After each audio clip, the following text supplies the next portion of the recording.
ഏറ്റവും പഴക്കം ചെന്ന ദ്രാവിഡ ഭാഷയായ തമിഴിലെ പുരാതന കൃതിയായ ഗണ്ഡപുരാണത്തിൽ പറയുന്ന ഇന്ത്യക്ക് നഷ്ടപ്പെട്ടു പോയ ഒരു വലിയ ഭൂഖണ്ഡത്തെ പറ്റി നിങ്ങൾ കേട്ടിട്ടുണ്ടോ?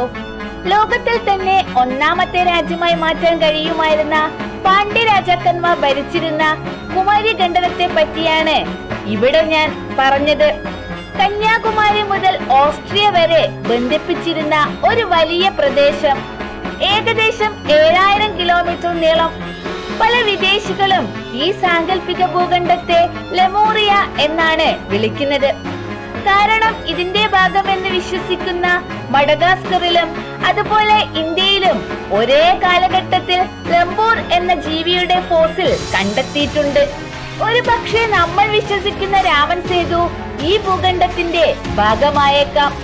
നമ്മുടെ സ്വന്തമായ ഈ പ്രദേശം ഇന്ന് ആഗോളതാപനം മൂലം സമുദ്രത്തിന്റെ അടിയിൽ നമ്മളോട് ചേർന്ന് നിലനിൽക്കുന്നുണ്ടാകാം.